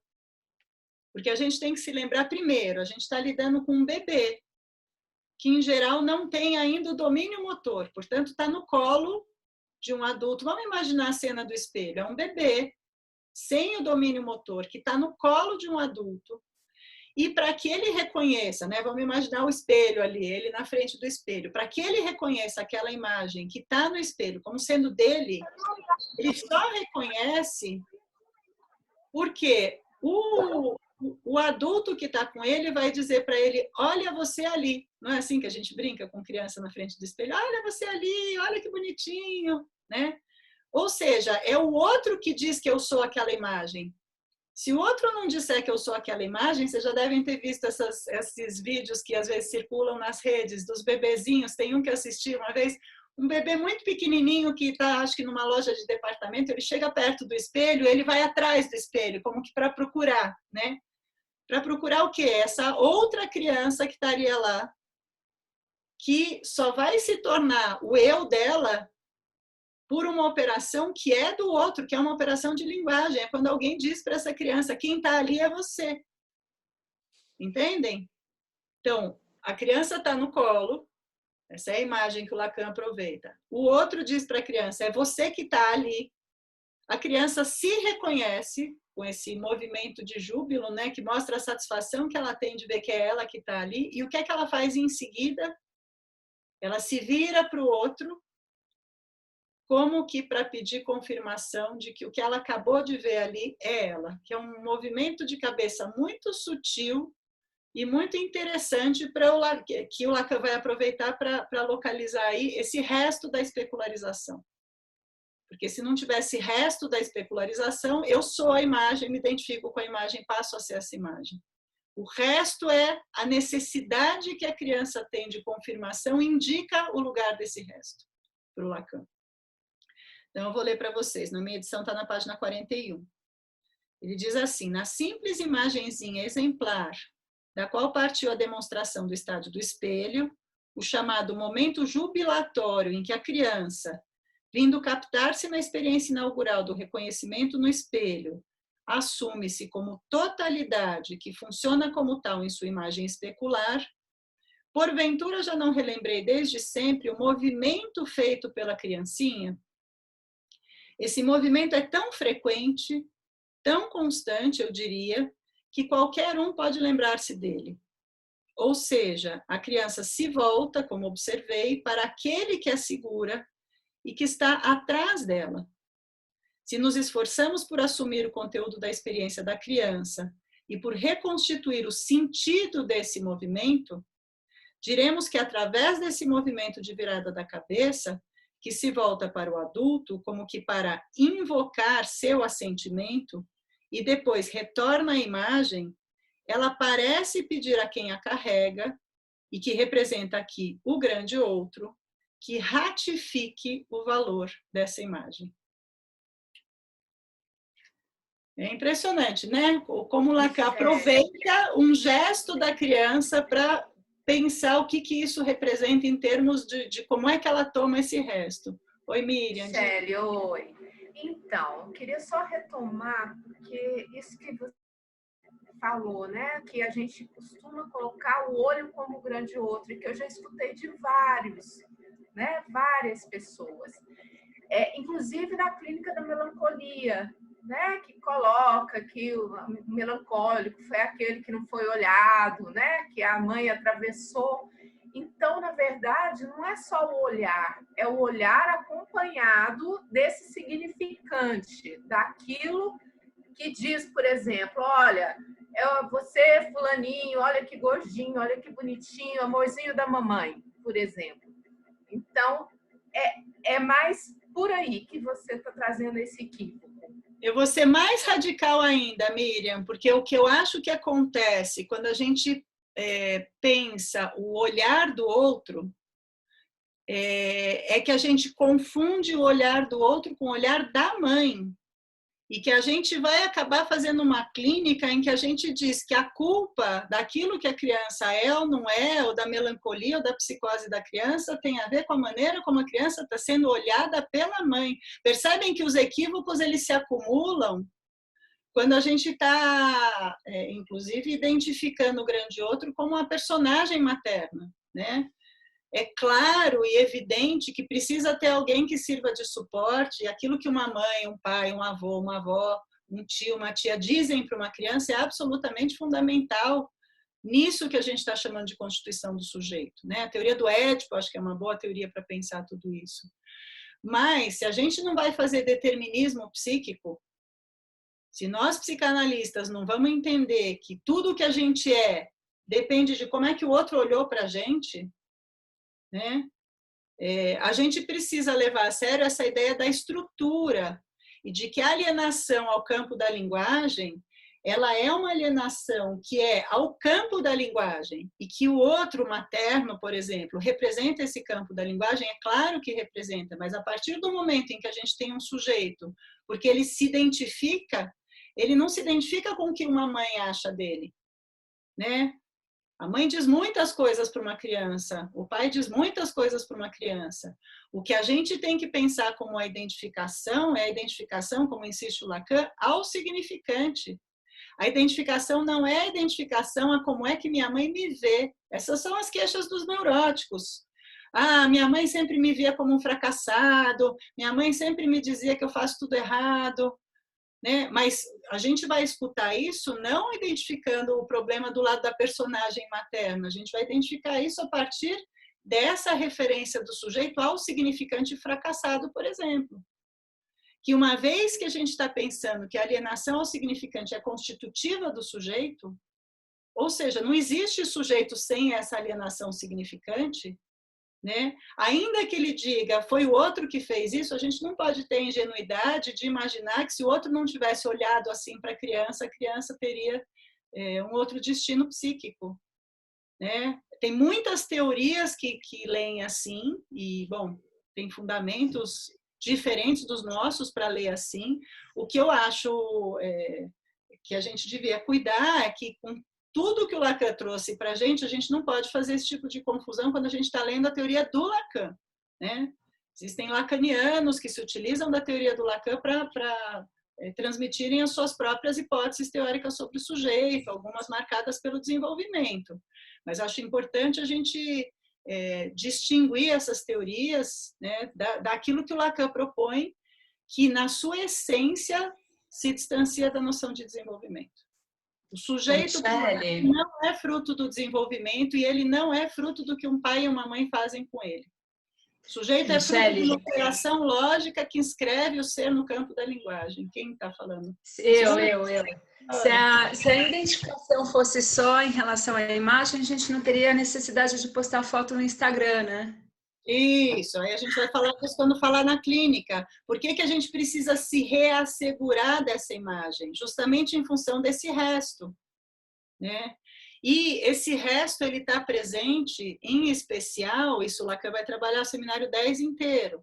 O que esse resto produz subjetivamente? Angústia. Se nós fôssemos iguais, idênticos ao nosso eu, não haveria angústia. Quer dizer, na verdade, o eu é um recurso, né, do sujeito para se pensar nesse mundo, para se dizer nesse mundo. E os autismos, alguns autismos mais graves, mostram o que psiquicamente estar num mundo em que não tem um eu que me localiza nesse mundo. Né? Acho que são as estruturas que permitem a gente minimamente avaliar isso. Agora, como esse eu não é uma totalidade, como sobra um resto, existe sempre um fundo de angústia, cada vez que esse eu balança, né? Isso que a Siona está dizendo da nossa necessidade de nos reafirmarmos eu, seja com as fotos no Instagram, seja de que forma for. Por que essa necessidade? Porque justamente esse eu é sim a ilusão de que nós temos de uma totalidade narcísica, mas ao mesmo tempo a gente não pode esquecer que é uma ilusão. No seminário 9, o Lacan vai dizer que o eu é mais que uma ilusão. ele é um erro, né? Michele, Oi. Tava pensando um pouco na clínica com adolescentes, por conta de você ter comentado desse equívoco de tomar as teorias da constituição do sujeito, né, como, enfim, com uma noção desenvolvimentista. E do quanto em algumas leituras, que eu também já escutei, e até acho que me equivoquei no começo do percurso, de entender, às vezes, a autonomia, a separação como autonomia. Na clínica do adolescente, às vezes eu percebo o impacto na direção de pensar que, então, o sujeito tem que se separar desse grande outro, que seriam os pais. E aí você vai falando sobre alienação e separação, queria que, se possível, você comentasse mais sobre a separação, se tem a ver com esse resto. Isso. Dá para definir um pouco. A gente retoma no final, Jenny, essa questão é super importante, e ela está muito marcada na clínica e nas clínicas em que a gente recebe os pais, ou seja, nas clínicas das crianças e dos adolescentes, né? Vou recomendar para quem não conhece ainda o meu livro sobre o lugar dos pais nas análises de crianças, que eu passo um pouco por essas teorias justamente para tentar limpar esses equívocos. Porque vocês percebem, é uma sobreposição, inclusive é uma sobreposição que supõe que o grande outro é a mãe, né? Dizer que a mãe serve de suporte para o grande outro não é dizer que o grande outro é a mãe. Entendem? O Lacan fala do outro materno, o Seminário 4 inteiro ele fala do outro materno, mas sempre com essa ideia de que a mãe, por ser a primeira a acolher a criança e por ser, na nossa cultura, aquela que se ocupa da criança mais intensamente, não necessariamente a mãe, mas na nossa cultura é mais comum que seja a mãe, a gente pode chamar ela de outro materno, no sentido de que ela é esse outro que serve de suporte para o campo da linguagem para a criança, serve de suporte para tudo que é dito sobre a criança vai aparecer em primeiro lugar, em geral, do lado da mãe. Mas não só da mãe, evidentemente, da mãe, do pai, dos avós. Então, essa ideia de que as coisas dependem do olhar do outro, ela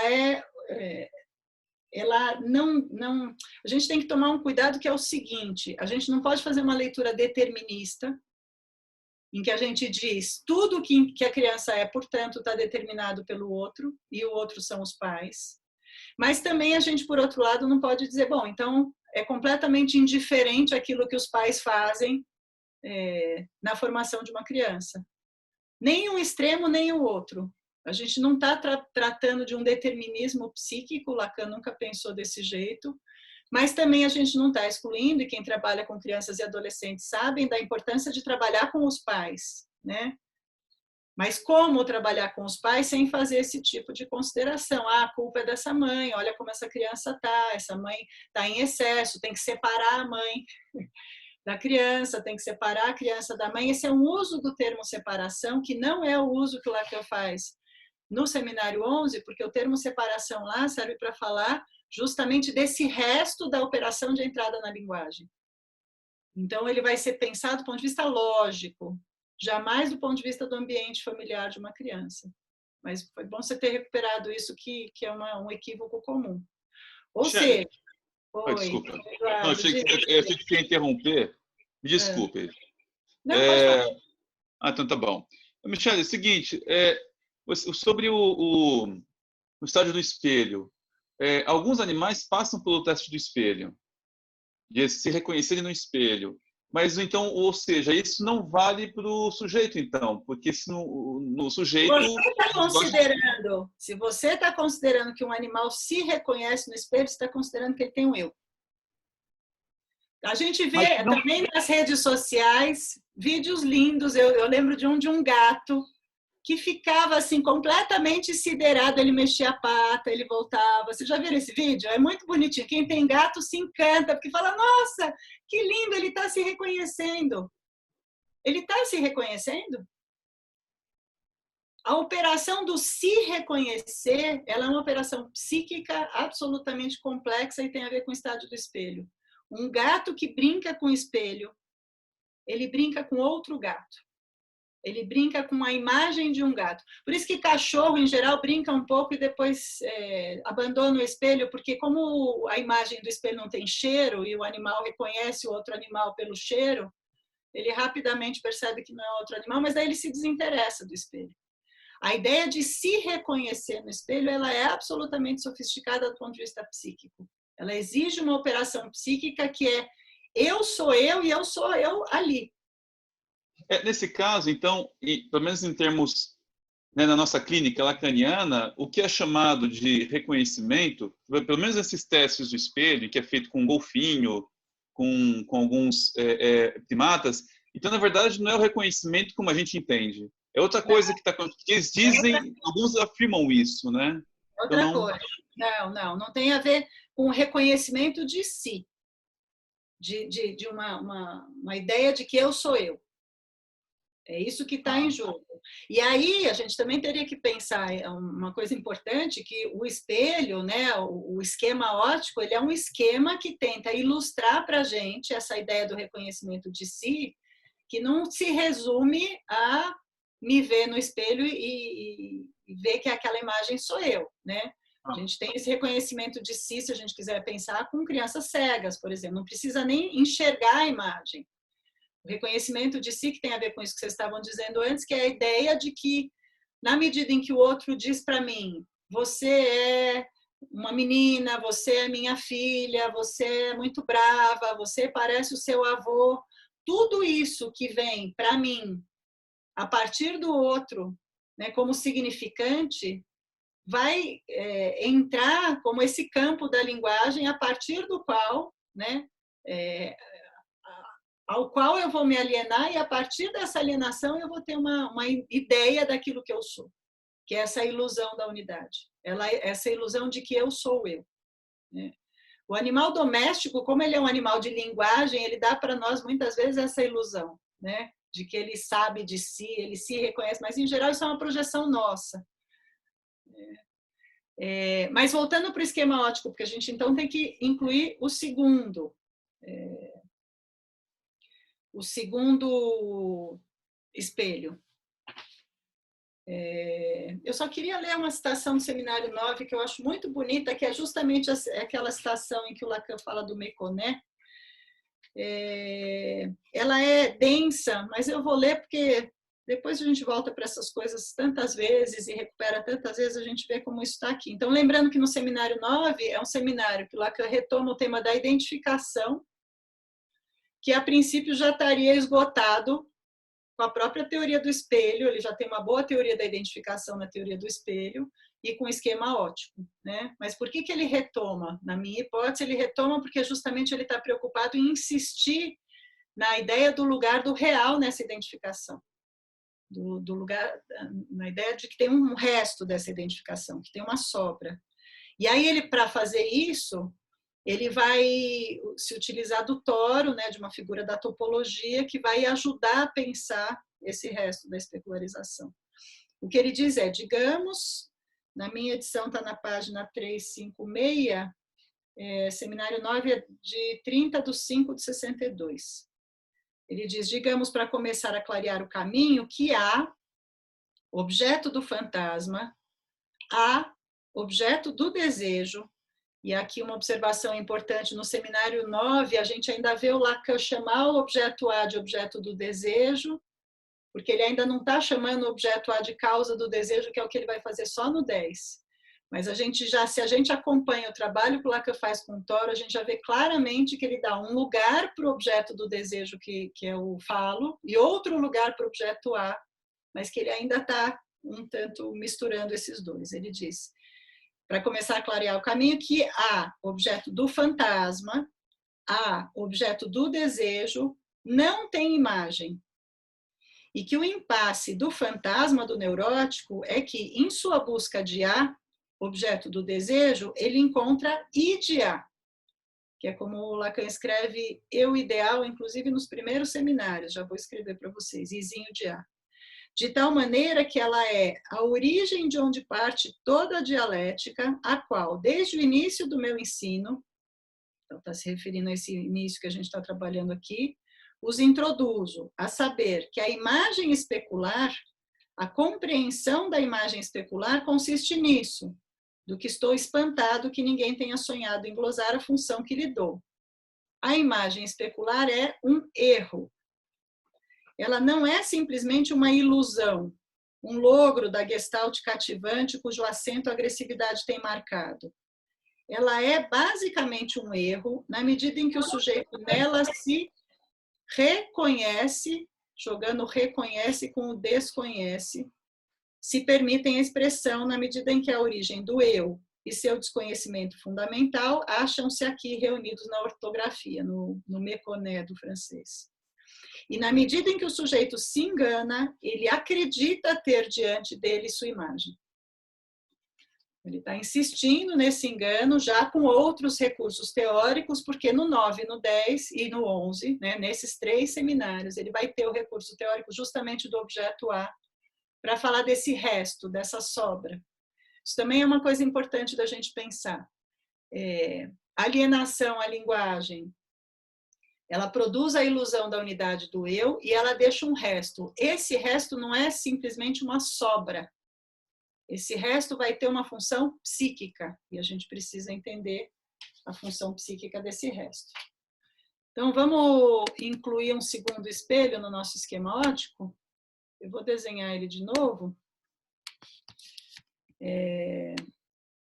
Então, a gente tem...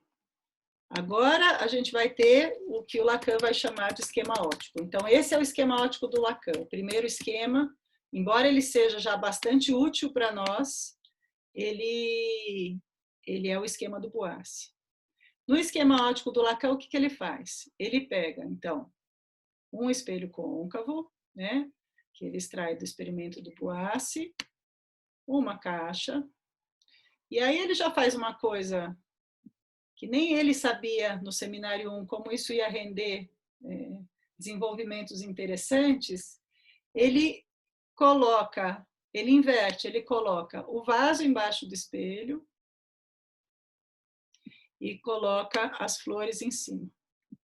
No seminário 1, ele faz assim, e ele diz que vai fazer assim porque ele quer. Ele diz que ele faz porque é mais conveniente para ele. Mas ele não tira proveito dessa conveniência, ele vai tirar proveito dessa conveniência de trabalhar com o vaso justamente no seminário 10. Aí ele tira o buquê e trabalha só com o vaso.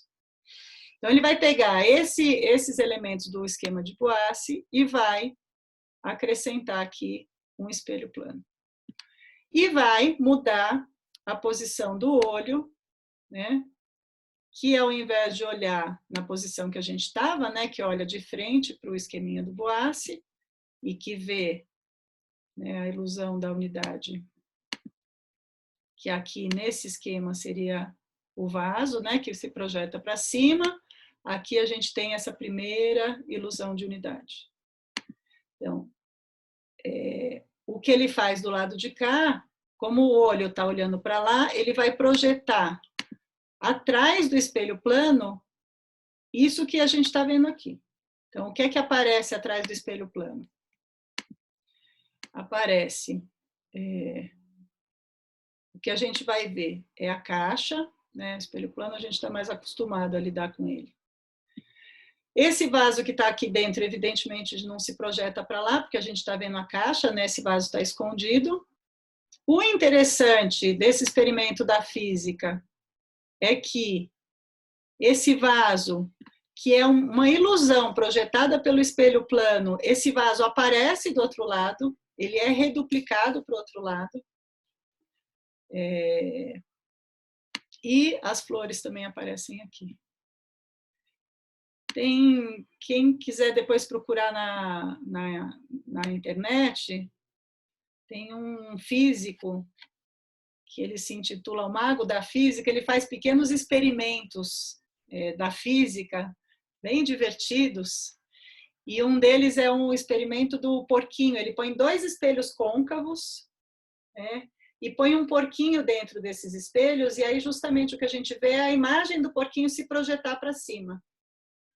E é muito impressionante, porque ele vai pegar, né, realmente dá para nós a ilusão de ser um objeto real, por isso que a física chama de imagem real. Ele põe uma lanterna no porquinho, que é uma projeção da imagem, e esse porquinho fica iluminado pela lanterna. Então procurem aí o Mago da Física, que vocês vão achar esse experimento, é muito simpático. Ou seja, é a ilusão, né, da unidade que se projeta para o outro lado. Por que o Lacan vai fazer isso? Né? Para que vai servir esse segundo espelho? Ele vai servir no seminário 1 para ele falar do eu ideal, da diferença. Vamos pegar no Freud primeiro, da diferença entre o narcisismo primário, que é o que ele localiza nesse primeiro espelho, e o narcisismo, que é o que ele localiza nesse primeiro espelho, e o narcisismo secundário. Isso retomando Freud, né? No segundo espelho. Então, o primeiro espelho seria um equivalente do narcisismo primário, que ele, recuperando do Freud também, ele vai preferir chamar de eu ideal, e que ele vai escrever IDA, né, esse IDA que a gente estava lendo ali no texto. Então, o que é o eu ideal? Essa primeira ilusão, essa primeira imagem, né, que aparece como a ilusão da unidade narcísica no espelho, que corresponde a esse momento de júbilo da criança ao reconhecer aquela imagem do espelho como sendo dela. Então, esse seria o narcisismo primário, é o narcisismo que o Lacan chama de eu ideal, que corresponderia ao eu ideal. O que teria no segundo espelho, na projeção do espelho plano? A gente tem o que ele vai chamar de ideal do eu. Ele escreve assim, isão de azão. O que é o ideal do eu? O ideal do eu corresponde a esse momento em que a criança reconheceu a imagem do espelho, mas, justamente porque tem um resto, ela se volta para aquele que está segurando ela, com a pergunta, né, que é uma pergunta que a gente poderia dizer endereçada para esse espelho, de eu sou mesmo aquilo que eu estou vendo no primeiro espelho? Eu sou isso que eu vi lá atrás. Vocês percebem que a partir do momento em que a criança passa a pedir confirmação, a gente teria que considerar que o que está no primeiro espelho está perdido para ela. O olho, né, para continuar com aquela analogia entre o olho e o sujeito, desde de onde o sujeito se vê? Ele se vê do ideal do eu. Que, aliás, não é só o ideal do eu, né? O ideal do eu é uma série de ideais que se apresentam para o neurótico a partir da pergunta do que é que eu deveria ser, ou o que é que eu gostaria de ser, ou o que é que eu teria que ser, para recuperar essa imagem que ficou, vamos dizer assim, inconsciente, recalcada para mim, dessa primeira marca daquilo que eu era, que me deu essa ilusão por um instante, né? Se a gente está pensando no tempo lógico, é um instante. Ao mesmo tempo, eu tenho essa marca e essa marca se apaga, fica recalcada. O Lacan vai trabalhar isso com o termo traço unário no seminário 9, né? A primeira marca que dá, né, serve de apoio para essa ilusão da unidade do eu, mas ao mesmo tempo se apaga, fica sob recalque, mas fica sob recalque tentando ser resgatada a partir do ideal do eu, dos ideais do eu. Então, o que são os ideais do eu? São tudo aquilo que eu deveria ser, gostaria de ser, para recuperar essa primeira imagem narcísica. Ou seja, esses ideais do eu, eles vão funcionar no sentido do superego, né? Por isso que o Lacan vai dizer que é o superego. Aquilo que eu teria que ser, aquilo que eu gostaria de ser, aquilo que me falta para ser essa unidade no espelho. Aqui a gente consegue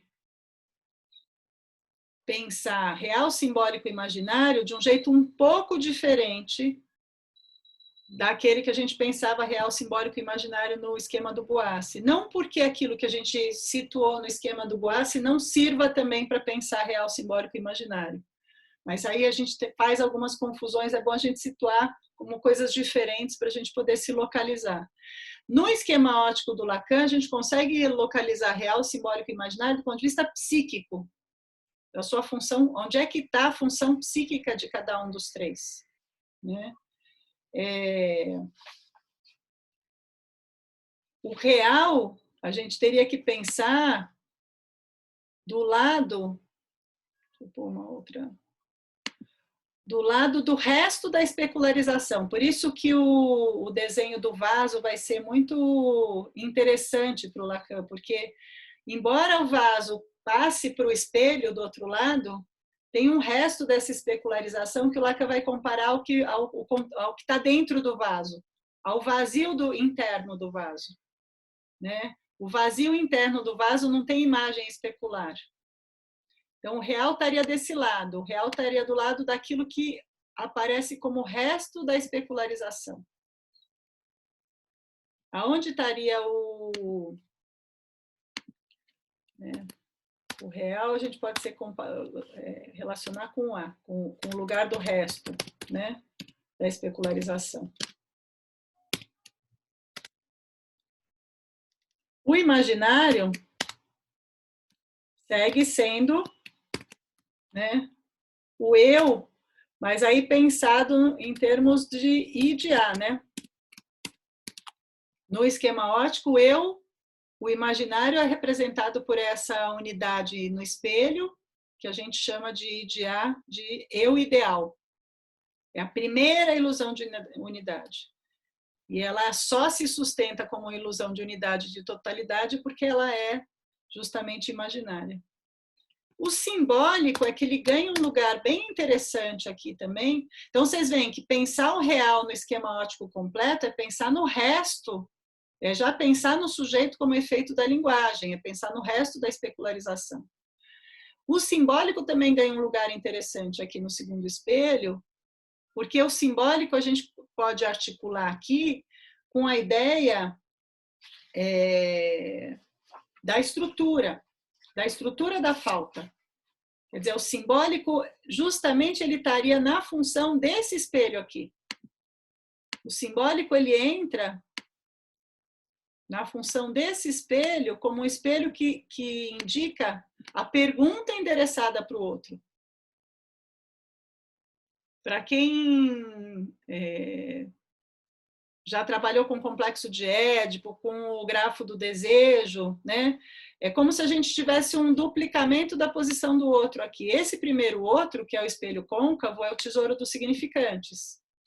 É o lugar de onde o sujeito recebe todos os significantes que vão dizer para ele o que ele é e que vão ser fundamentais para a formação dessa ilusão de unidade, né? É o que a gente poderia localizar, para quem conhece o meu esquema dos 3 tempos do Édipo, no primeiro tempo, no esquema do primeiro tempo do Édipo, o outro como tesouro dos significantes. Só que o segundo espelho é justamente o espelho que é a exigência que o sujeito tem de que nem tudo coube no significante, ficou alguma coisa de fora. Então, o segundo espelho seria um equivalente do segundo tempo do Édipo, se a gente pensar no nosso esquema, que é a pergunta para o outro, né, que o Lacan diz que a virada de cabeça indica, de eu sou mesmo aquilo que está nessa imagem, que na teoria do Édipo e no grafo do desejo seria a pergunta do que foi. Então, o outro me diz que eu sou isso, eu acabei de me reconhecer nessa imagem, mas o que eu sou mesmo? O que eu precisaria ser para ser essa imagem? Porque acabou de balançar essa imagem para mim, porque ficou um resto dela. Ou seja, esse resto ele é recuperado no segundo espelho pela pergunta, né, endereçada para o outro também, do que se é, que vai aparecer justamente em todas as formas do ideal do eu.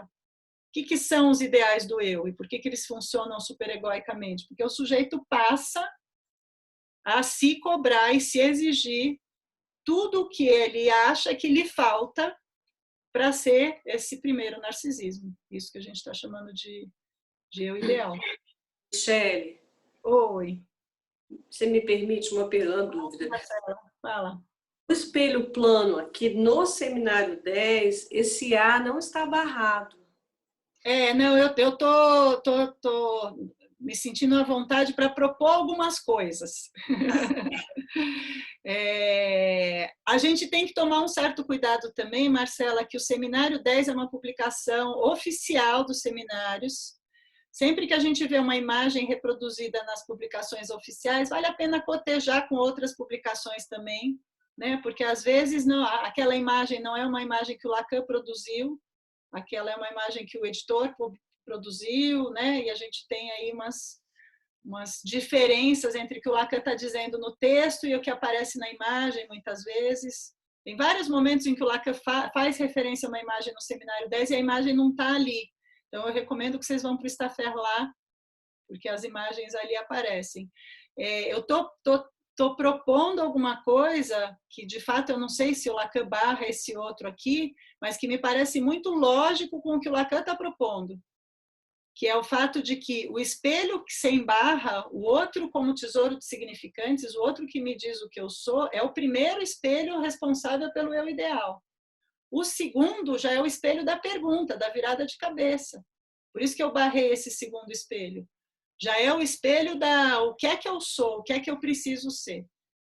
E que define a neurose como justamente o que é que o sujeito faz, né? Onde é que está o sujeito na neurose? Ele justamente está nessa dialética que se apresenta entre os dois espelhos. Isso que eu estou pondo em vermelho é meu, portanto. Nessa dialética que se apresenta entre os dois espelhos. Ou seja, né, a partir do momento em que você tem uma sobra, né, você tem a imagem do A. É interessante porque o I de A, como Lacan diz no Seminário 9, é essa tentativa de colocar o A numa imagem, né? O problema é que o A não tem imagem, então sobra alguma coisa. Isso que sobra, o neurótico vai tentar recuperar do outro lado do espelho, chamando esse resto de falta fálica. É isso que o neurótico faz com esse resto. É isso que o neurótico faz com esse real. Como eu estava dizendo para vocês, o fato de que a linguagem não diz completamente daquilo que nós somos, o fato de que haja um resto, é o que clinicamente se apresenta para nós como angústia. Então, não existe ser humano sem angústia. Porque sempre vai haver um resto dessa especularização. Essa angústia, ela é tratada na neurose simbolicamente como falta fálica. Então, é isso que o Lacan escreve do lado de cá, esse menos φ, o Lacan anota do lado de cá, menos φ. Ou seja, o que o neurótico tenta recuperar, né? Ou do que o neurótico se queixa em análise, daquilo que lhe falta, daquilo que ele supõe que se ele pudesse recuperar, ele recuperaria justamente essa unidade narcísica perdida no primeiro espelho. Então, a neurose, ela aparece justamente como esse tratamento dialético desse real, tentando colocar isso num elemento simbólico que o Lacan vai dizer que é o falo, inclusive. Michele. Oi. Bom dia. Tudo bom? Tudo bem, você? Diga. Deixa eu te fazer uma pergunta para ver se eu entendi. Você acha que é possível dizer que no Lacan essa tentativa de recuperação é de uma recuperação de uma imagem e que no Freud seria uma tentativa de recuperação de uma satisfação? Que eu vou entendendo no Freud que parece que essa operação que o neurótico faz me parece que é uma operação sempre de recuperação de uma satisfação. Ou você acha que é a mesma coisa e eu estou entendendo errado? Eu acho que a gente poderia... É claro que o Freud vai dizer isso de um jeito, o Lacan vai dizer isso de outro. No Seminário 9, o Lacan insiste muito em dizer que não existe não existe satisfação da demanda. Se a demanda fosse satisfeita, a gente não teria nenhuma necessidade do desejo, né? Quer dizer, o desejo ele é fruto da demanda insatisfeita. Eu acho que é um dos jeitos, né, de recuperar isso no Freud. Tá. Não existe satisfação plena. Mesmo no Freud, né, o Das Ding, que o Freud coloca como a primeira experiência de satisfação, é uma experiência mítica que está ali mais como marca, como inscrição de uma ideia de satisfação que o ser humano passa a vida tentando recuperar. Ou seja, né, a gente poderia comparar isso com o que o Lacan está chamando de eu ideal, quer dizer, essa primeira marca, esse primeiro traço, e a satisfação na neurose, ela está muito ligada ao que me satisfaz é ser o objeto que completa o outro, o que me satisfaz é ser completo, completando o outro, porque os mecanismos de satisfação do ser humano, eles passam necessariamente pela linguagem. Né? A satisfação não é mais a satisfação com um objeto. A satisfação é a satisfação que eu busco, porque simbolicamente eu trato esse objeto, simbolicamente, e tratando simbolicamente, eu localizo ali uma falta que eu suponho poder preencher. Então, aí a gente vê como o real funciona como causa do desejo. Quer dizer, esse resto, que é a fonte de toda a angústia, ele vai funcionar como causa. Causa daquilo que vai se instalar simbolicamente como desejo. Buscando essa satisfação que, comparando com o estádio do espelho, a gente poderia dizer que é a satisfação narcísica. É o narcisismo do neurótico, né? Agora, justamente o que talvez a gente podia passar um pouquinho para a clínica, né, para encerrar, já estamos quase no nosso horário, justamente qual é o efeito clínico disso, né? O efeito clínico desse narcisismo não é mais satisfação narcísica. Percebem que o esquema é perfeitamente capaz de mostrar para a gente como é que a gente vai pensar a clínica, porque a clínica, do que o neurótico se queixa, né? O que a gente vê na clínica, com o que a gente está às voltas na clínica? A gente está às voltas com esse olho, né? Que seria o sujeito que olha para cá. Para que ele olha? Para onde ele olha? Ele olha para aquilo que falta, né? O neurótico vem para a análise para dizer que falta alguma coisa. E vem para a análise com a ilusão e com a ideia de que aquilo que falta pode ser recuperado, né, de alguma maneira, com o auxílio da análise, a partir desses elementos simbólicos que o neurótico localiza aí nessa dialética entre o que falta e o que poderia preencher. Não é isso que o neurótico busca. O Seminário 4, Lacan insiste muito na ideia de que a falta de objeto, né, o que define o objeto para a psicanálise é a falta de objeto. O neurótico, ele se queixa daquilo que lhe falta, ou daquilo que ele não é, com a ilusão de que se não faltasse, se ele fosse esse objeto, ele estaria completo, pleno, satisfeito, como você está dizendo, né?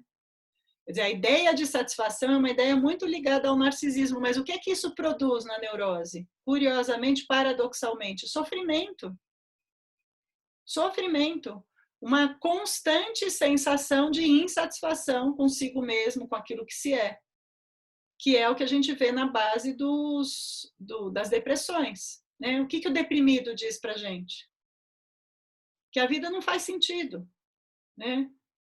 Que ele não é uma pessoa que merece viver, que a vida dele que nenhuma busca faz sentido. Ou seja, o deprimido é um sujeito que olha para a realidade do ponto de vista desse segundo espelho, daquilo que falta, com um elemento a mais, diferente do neurótico que não deprime.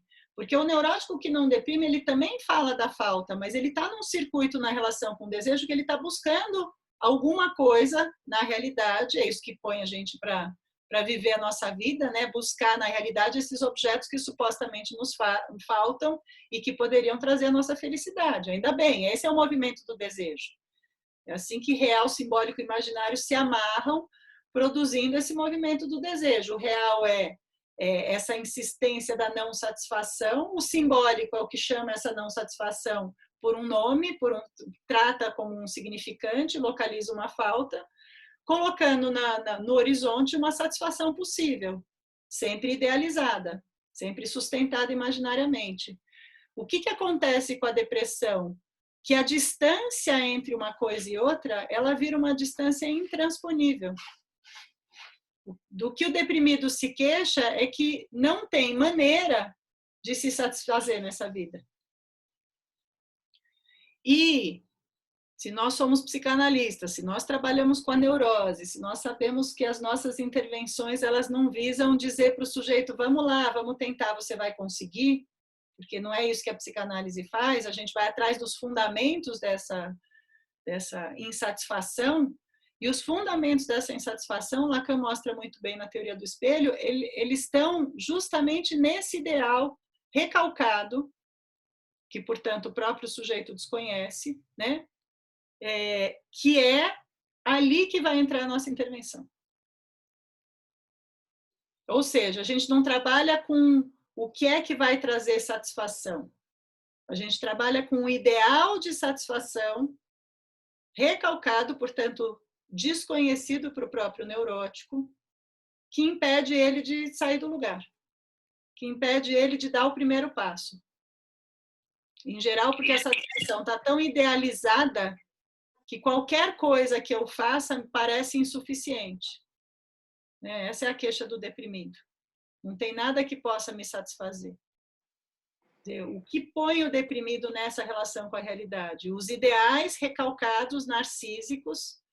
A Siona estava lembrando das redes sociais, do Instagram. O que a nossa sociedade traz hoje, a partir das redes sociais para todos nós? Uma inflação narcísica muito violenta. Uma inflação narcísica violenta no sentido de que nas fotos do Instagram e do Facebook a gente tem a ilusão de que o outro é feliz, de que o outro é uma unidade inteira, de que é possível ser feliz. E que essa felicidade é uma felicidade plena que se revela em todas essas fotos. Se a gente ouve as queixas, por exemplo, dos adolescentes, muitas vezes são essas, todo mundo é feliz menos eu. Todo mundo consegue menos eu. Em certos meios, em certos ambientes de trabalho, a competição, o tipo de relação que se estabeleceu, faz com que cada um de nós tenha uma tendência de pensar que a dificuldade é nossa, mas não é do outro.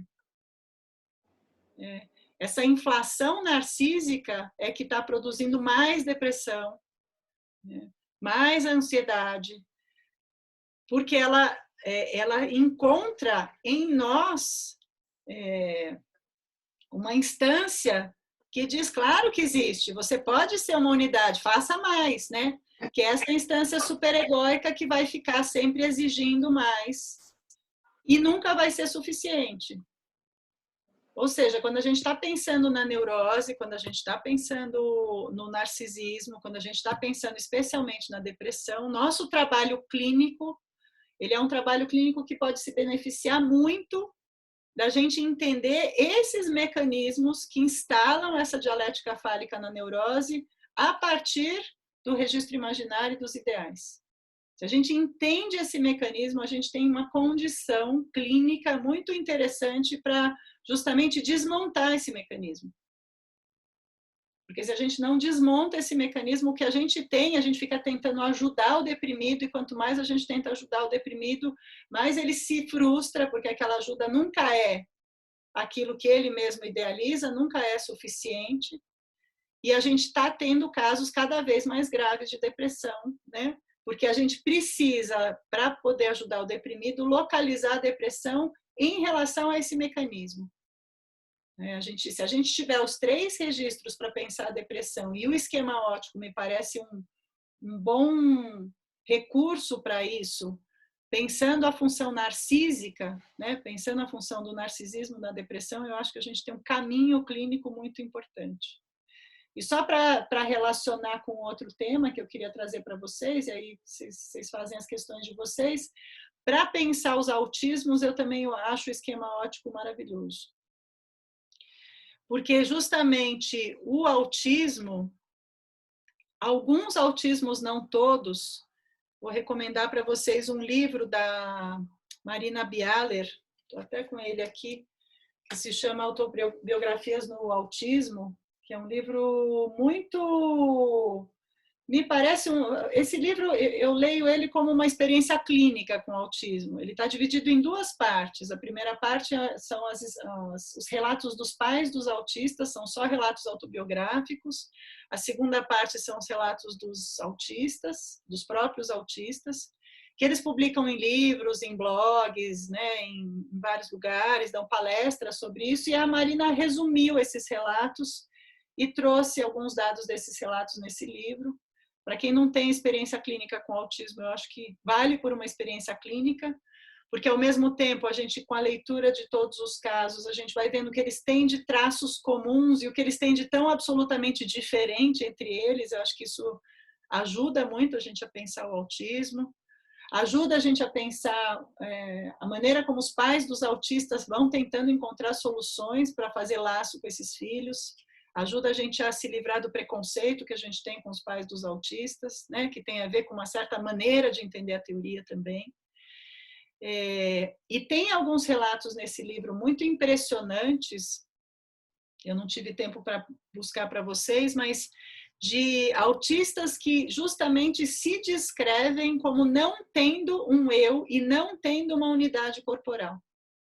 E que justamente explicam a dificuldade que eles têm até para fazer movimentos simples, porque eles não entendem como é que as partes do corpo se juntam no tronco.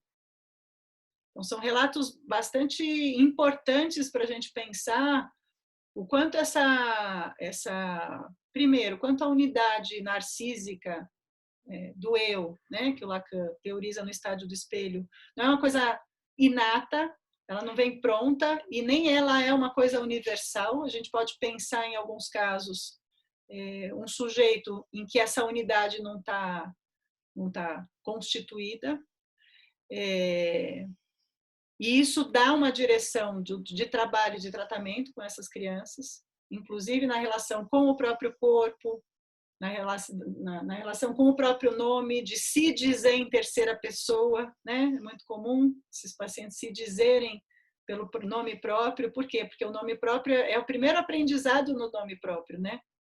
Você reproduz aquilo que o outro diz. Vocês percebem a função do especular? A passagem para dizer eu é justamente de uma sofisticação, os pronomes, né? Como é que eles se localizam, tudo isso é de uma complexidade que esses casos mostram para a gente que pode acontecer, né, quando a gente não tem isso organizado, e a teoria do espelho ajuda a gente a pensar em intervenções que possibilitam essa organização, que não é só organização narcísica, não é só organização corporal, é disso que depende também a relação do autista com a realidade. Para quem se interessar pelo tema, no seminário 1, capítulo 7 do seminário 1, Lacan trabalha com o caso Dick, justamente o capítulo em que o Lacan trabalha o estádio do espelho. Ele vai recuperar da Melanie Klein um caso de uma criança que na década de 30, ou seja, antes do diagnóstico do autismo, que é do Kanner de 45, o Lacan recupera do texto da Melanie Klein da década de 30 um caso que ela diagnosticou como esquizofrenia precoce, mas que tem todas as características do que a gente chamaria de transtorno do espectro autista hoje, e vai pensar esse caso justamente com o estádio do espelho. Vai formalizar o estádio do espelho e vai pensar a função do eu, não só na apreensão de si, do corpo próprio, mas na própria apreensão da realidade. Porque se eu sei que eu sou eu, a partir desse momento eu também sei que o outro é o outro, né? Se eu não tenho essa unidade narcísica que me dá a ilusão de ser eu, as minhas relações com os objetos, com a realidade, com o outro também, elas ficam prejudicadas. Então, são duas condições clínicas que me parece que o estádio do espelho ele é absolutamente fundamental para a gente poder pensar, trabalhar, entender, né? Mas é claro que, se a gente quiser ampliar, a gente pode usar esse esquema, né, com toda a complexidade que o esquema do Lacan traz para pensar a clínica de maneira geral. Eu acho que era isso, Thales.